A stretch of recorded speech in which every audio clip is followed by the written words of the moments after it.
Un grand bonjour à tous de Casablanca.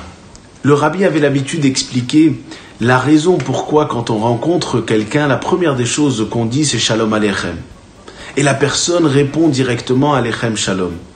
Il disait que au départ d'une conversation, on doit faire en sorte qu'elle soit bénéfique pour l'autrui.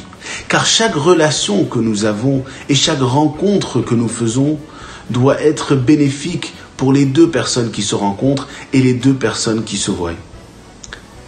La mida du 42e jour du Homer, le trait de caractère du 42e jour du Homer, c'est Malchut Shebeyesod. En français, Malchut, c'est la noblesse. Autrement dit, l'amour propre, la dignité. Yesod, c'est les relations.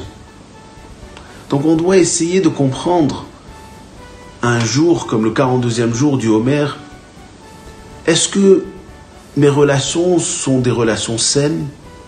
Est-ce qu'il y a assez de noblesse dans ma relation? Est-ce que je laisse dans mes relations assez de noblesse pour l'autrui, assez de dignité pour l'autrui, assez d'amour propre pour l'autrui, ou est-ce que je l'étouffe? Et est-ce que dans mes relations, je me retrouve à avoir de l'amour propre? Est-ce que ça enrichit ma dignité? Si oui, c'est une relation saine. Je suis dans Malchut Shebeyesod d'une manière extraordinaire. Mais sinon, il me manque un peu de Malchut peut-être. Il me manque un peu de noblesse. Ou de laisser l'autrui à être noble. Ou de laisser la dignité à l'autrui. Ou de laisser l'amour propre à l'autrui. Ou moi-même. Et donc l'exercice du 42e jour du Homer est essayer de comprendre et d'analyser mes relations. Est-ce qu'il y a un étouffement quelconque? Ou est-ce que ce sont des relations saines?